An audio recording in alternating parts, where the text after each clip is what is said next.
അവൾക്ക് ഒരുങ്ങാനൊന്നും തോന്നിയില്ല. ചുരിദാർ എടുത്തിട്ടു. പിന്നെ കുറച്ച് പൗഡർ മുഖത്തിട്ട് ചെറിയൊരു കറുത്ത പൊട്ടും തൊട്ടു. കണ്ണുപോലും എഴുതാൻ തോന്നിയില്ല. അത്രമാത്രം ചെയ്ത് അവൾ കട്ടിലിൽ വന്നിരുന്നു. കുറച്ചു സമയം കഴിഞ്ഞ് മുറിയിലേക്ക് വന്ന അമ്മ അവളെ കണ്ടതും ഒന്ന് ഞെട്ടി. വേഷം മാറ്റിയിട്ടുണ്ടെന്നേയുള്ളൂ, യാതൊരു ഒരുക്കവുമില്ല.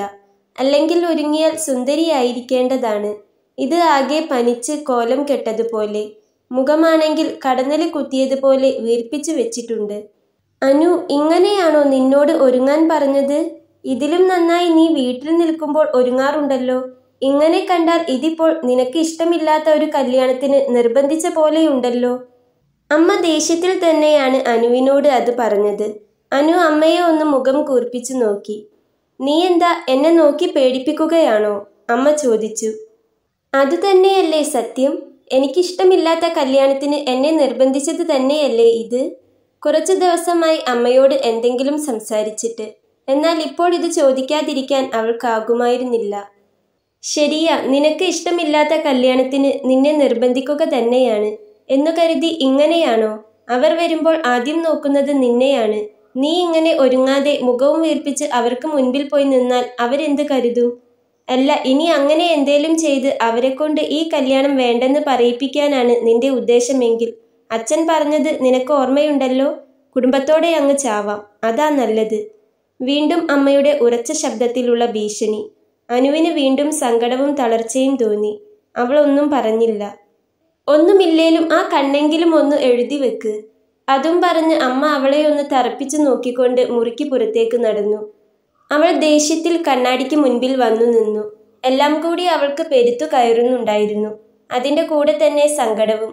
കണ്ണുകൾ നിറഞ്ഞൊഴുകി. ചാവുമെന്ന് പറയുന്നതാണല്ലോ അവസാന ഭീഷണി. അതും പറഞ്ഞാണല്ലോ തന്നെ ഭീഷണിപ്പെടുത്തുന്നത്. അതിൽ താൻ വീഴുമെന്ന് അമ്മയ്ക്ക് നന്നായിട്ടറിയാം. അവൾ നിറഞ്ഞ കണ്ണുകൾ അമർത്തി തുടച്ചു. പിന്നെ പതിയെ കൺമഷി കയ്യിലെടുത്തു. മുകളിൽ വരയ്ക്കാനൊന്നും നിന്നില്ല. താഴെ മാത്രം കറുപ്പിച്ചെഴുതി.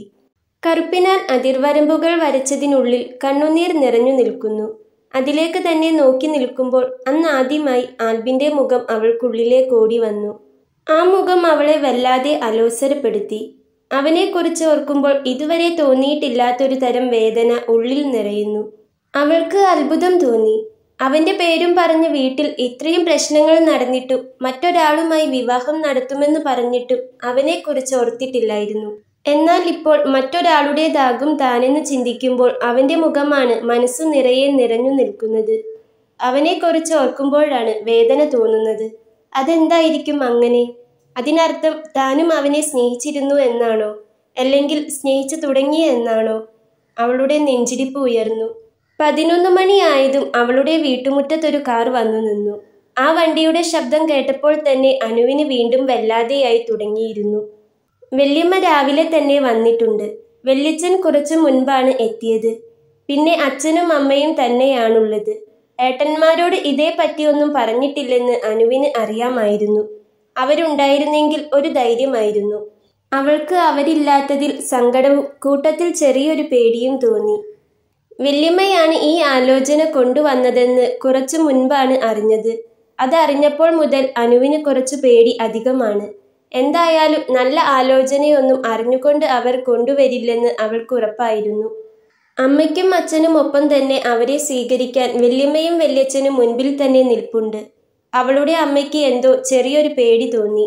കാഴ്ചയിൽ അവളെ ആരും ഇഷ്ടപ്പെട്ടില്ലെന്ന് പറയില്ല. അവളുടെ മുഖം കണ്ട് അവൾക്ക് ഈ വിവാഹത്തിന് ഇഷ്ടമല്ലാത്തതുപോലെയൊന്നും തോന്നാതിരുന്നാൽ മതി. വല്യമ്മ പറഞ്ഞു കൊടുത്തത് അനുസരിച്ച് അവരേതോ വലിയ കൊമ്പത്തുള്ളവരാണെന്നും നല്ല സ്വഭാവക്കാരാണെന്നുമാണ് അവളുടെ അമ്മയുടെ വിചാരം. ചെക്കനും അച്ഛനും അമ്മയും പിന്നെ അവന്റെ പെങ്ങളും അളിയനുമാണ് വന്നിരിക്കുന്നത്. അവരെ അകത്തേക്ക് സ്വീകരിച്ചിരുത്തിയ ശേഷം അമ്മ വേഗം അടുക്കളയിലേക്ക് ചെന്നു. അവൾ അവിടെയാണുള്ളത്. അപ്പു വീട്ടിലില്ല. കുറച്ചു മുൻപാണ് അവൻ കളിക്കാൻ വേണ്ടി കൂട്ടുകാർക്കൊപ്പം പുറത്തേക്ക് പോയത്. പറഞ്ഞത് ഓർമ്മയുണ്ടല്ലോ. നീ കാരണം അവരെങ്ങാനും ഈ കല്യാണം വേണ്ടെന്ന് പറഞ്ഞാലുണ്ടല്ലോ. നേരത്തെ പറഞ്ഞതേ എനിക്ക് പറയാനുള്ളൂ. എല്ലാവർക്കും ഒരുമിച്ചങ്ങ് ചാവാം. അമ്മ വീണ്ടും അവൾക്ക് താക്കീത് നൽകി.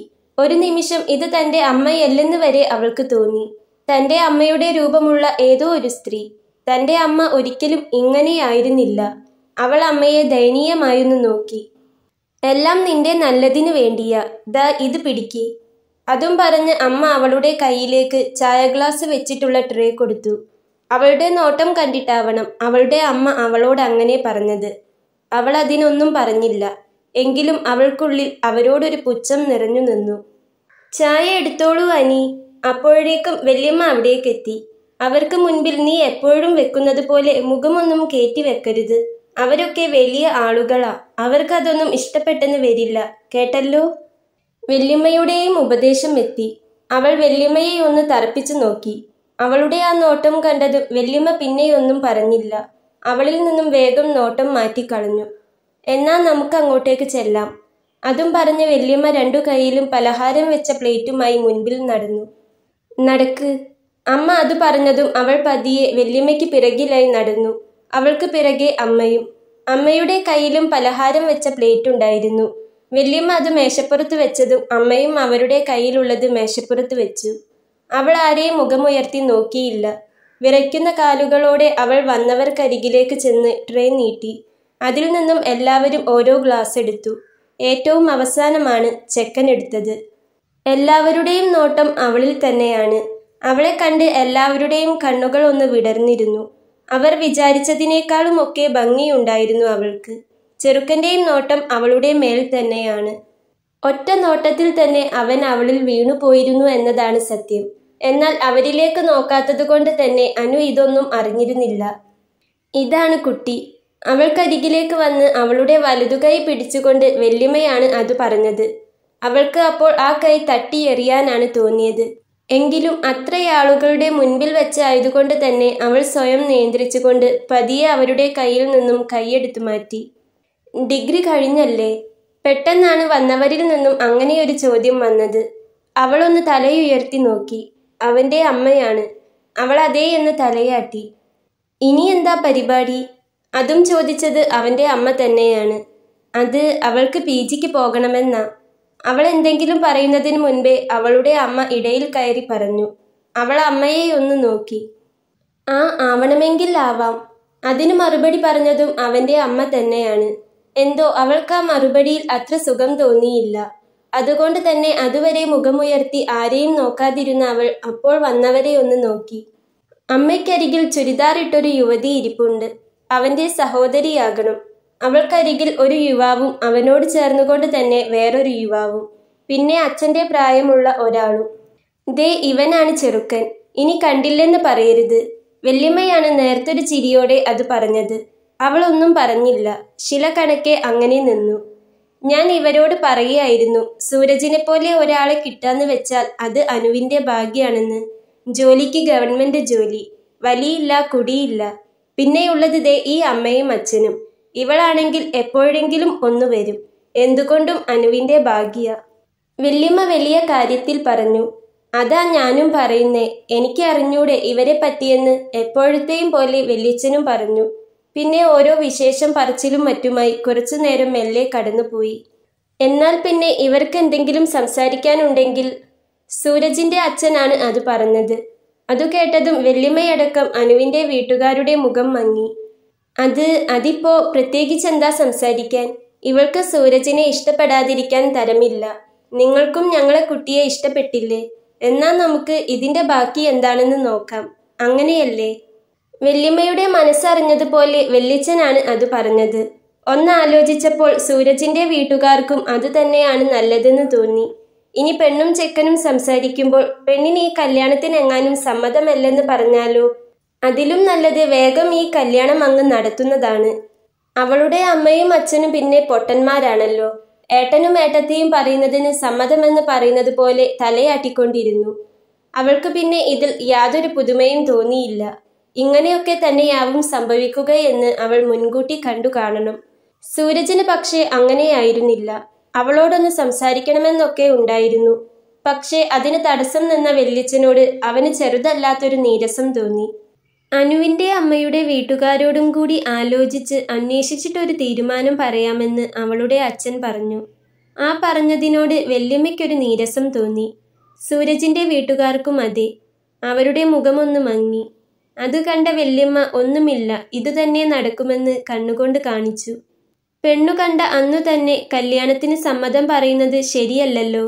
അതുകൊണ്ടാണ് അവളുടെ അച്ഛൻ അങ്ങനെ പറഞ്ഞത്. കല്യാണത്തിന് സമ്മതമാണെങ്കിൽ എത്രയും വേഗം ഈ കല്യാണം നടത്താനും തീരുമാനമായി. അങ്ങനെ ഒരു കാര്യം ആദ്യം പറഞ്ഞത് വല്യച്ഛനാണ്. അതുകൊണ്ട് തന്നെ അത്ര നേരം വല്യച്ഛനോട് തോന്നിയിരുന്ന നീരസം അതോടുകൂടി സൂരജിൽ നിന്നും മാറിപ്പോയിരുന്നു.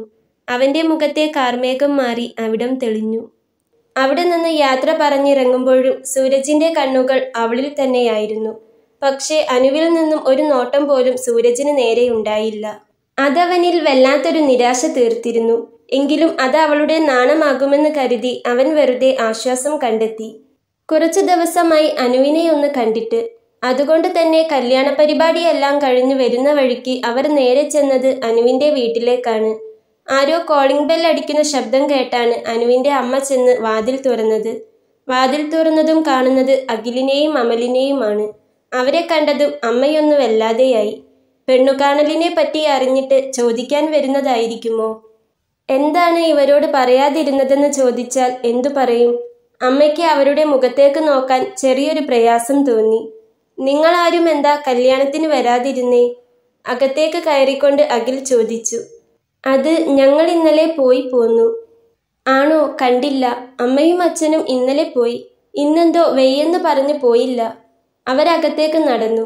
അവരുടെ സംസാരത്തിൽ നിന്നും കാര്യങ്ങളൊന്നും അറിഞ്ഞിട്ടില്ലെന്ന് അമ്മയ്ക്ക് മനസ്സിലായി. അവർക്ക് ആശ്വാസം തോന്നി. അപ്പുവും അനുവും എവിടെ? അകത്തെ വല്ലാത്തൊരു നിശബ്ദത കണ്ട് അമൽ ചോദിച്ചു. അപ്പു കളിക്കാൻ പോയി. അനു കിടക്കുക, വിളിക്കാം. അതും പറഞ്ഞ് അമ്മ അവളെ വിളിക്കാൻ പോകുമ്പോഴേക്കും അമൽ പറഞ്ഞു, ഞാൻ വിളിക്കാം. ചെറിയമ്മ ഇത് അകത്തേക്ക് വെച്ചേക്ക്. കുറച്ച് ബിരിയാണിയാ. അനു വന്നിട്ടുണ്ടെന്നറിഞ്ഞ് അവന്റെ അമ്മ തന്നതാ. അമൽ പറഞ്ഞു. അനുവിന്റെ അമ്മ അത് വാങ്ങി വേഗം അടുക്കളയിലേക്ക് നടന്നു. അനുവും അവരും എന്തെങ്കിലും സംസാരിച്ചു തുടങ്ങുന്നതിന് മുൻപേ തിരിച്ച് ഹാളിലെത്തണം.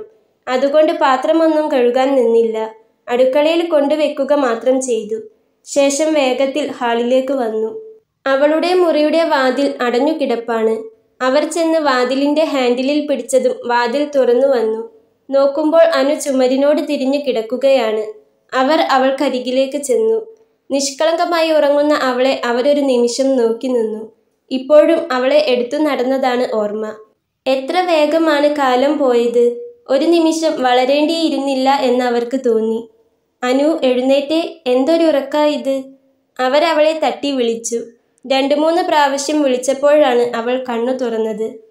ഉറക്കത്തിൽ നിന്നും ഉണർന്നതും കാണുന്നത് ഏട്ടന്മാരെയാണ്. ഒരു നിമിഷം അവൾക്ക് വിശ്വസിക്കാനായില്ല. ഉറങ്ങാൻ പോകുന്നതിന് മുൻപ് അവരെ ഓർത്തായിരുന്നു കിടന്നത്. അതുകൊണ്ട് തോന്നുന്നതാകുമെന്ന് അവൾ കരുതി. അവൾ വീണ്ടും തിരിഞ്ഞു കിടക്കാൻ ഒരുങ്ങിയതും അമൽ അവളുടെ തലയ്ക്കൊന്ന് പതിയെ തട്ടി. എന്തൊരുറക്കാ ഇത്? മതി ഉറങ്ങിയത്. എഴുന്നേറ്റേ നീ, അമൽ പറഞ്ഞു. അപ്പോഴാണ് അവരെ ഉറക്കത്തിൽ കണ്ടതല്ലെന്ന് അവൾക്ക് മനസ്സിലായത്. അവൾ പുഞ്ചിരിച്ചുകൊണ്ട് വേഗം കട്ടിലിൽ എഴുന്നേറ്റിരുന്നു. എന്നാൽ അവരുടെ നോട്ടം ചെന്നത് ഒരുപാട് കരഞ്ഞാൽ വീർക്കുന്നത് പോലെ ഇടുങ്ങിയിരിക്കുന്ന അവളുടെ കണ്ണുകളിലേക്കാണ്. നീ കരഞ്ഞോ? അഖിൽ അവൾക്കരികിൽ വന്നിരുന്നു കൊണ്ട് ചോദിച്ചു. ഏയ് ഇല്ലല്ലോ. ചിലപ്പോ ഉറങ്ങിയതുകൊണ്ട് നിങ്ങൾക്ക് തോന്നിയതായിരിക്കും. അവളൊന്ന് ചിരിക്കാൻ ശ്രമിച്ചുകൊണ്ട് അവരോട് പറഞ്ഞു. നീ വെറുതെ കള്ളം പറയണ്ട. ഇവിടെ വീണ്ടും എന്തേലും പ്രശ്നമുണ്ടായോ? ഇല്ല, സത്യം. അതു കേട്ട് അവരൊന്ന് വെറുതെ മൂളി. നീ എന്താ ഉച്ചക്ക് കഴിച്ചേ? അമൽ അത് ചോദിച്ചതും അനുവിന് പെട്ടെന്ന് തിരിച്ചൊന്നും പറയാൻ പറ്റിയില്ല. കാരണം പെണ്ണുകാണൽ കഴിഞ്ഞ് അവരങ്ങ് പോയതും മുറിയിൽ വന്നു കിടന്നതാണ്. അപ്പോഴും ഹാളിൽ നിന്ന് എല്ലാവരുടെയും കളിയും ചിരിയും നിറഞ്ഞ സംസാരം കേൾക്കാമായിരുന്നു. അതു കേട്ട് ദേഷ്യവും സങ്കടവും സഹിക്കാതെ ഒത്തിരി കരഞ്ഞു കരഞ്ഞ് ഉറങ്ങിപ്പോയതാണ്. ഉറക്കം കണ്ണുകളിൽ വന്നു മൂടുമ്പോൾ പോലും വല്യമ്മയുടെയും വല്യച്ഛന്റെയും ശബ്ദം കേൾക്കുന്നുണ്ടായിരുന്നു. അവരപ്പോഴും പോയിരുന്നില്ല. പിന്നീട് എപ്പോഴോ അമ്മ വന്ന് ഊണ് കഴിക്കാൻ വിളിക്കുന്നത് അറിഞ്ഞെങ്കിലും മനഃപൂർവ്വം അറിയാത്തതുപോലെ കിടന്നു. എന്തോ അമ്മയോട് വല്ലാത്ത ദേഷ്യം തോന്നിയിരുന്നു അപ്പോൾ. എന്താ, നീ ഇവിടെ നിന്ന് ഒന്നും കഴിക്കാറില്ലേ? അവൾ മറുപടി പറയാൻ വൈകുന്നത് കണ്ട് അമൽ വീണ്ടും ചോദിച്ചു. അത് ഞാൻ ഉറങ്ങിപ്പോയി, അറിഞ്ഞില്ല. അവളുടെ മറുപടി കേട്ട് അവരൊന്ന് അവളെ തറപ്പിച്ചു നോക്കി. ഇത്ര നേരം നീ ഉറങ്ങിയിട്ടും നിന്നെ ഊണ് കഴിക്കാൻ ആരും വിളിച്ചില്ലേ? അതെന്താ അങ്ങനെ? അതിനു മാത്രം നീ എന്ത് തെറ്റാ ചെയ്തേന്ന് അറിയണമല്ലോ. അമൽ അതും പറഞ്ഞ് ഇരുന്നിടത്തു നിന്നും എഴുന്നേറ്റതും അവൾ വേഗം അമലിന്റെ കയ്യിൽ കയറി പിടിച്ചു.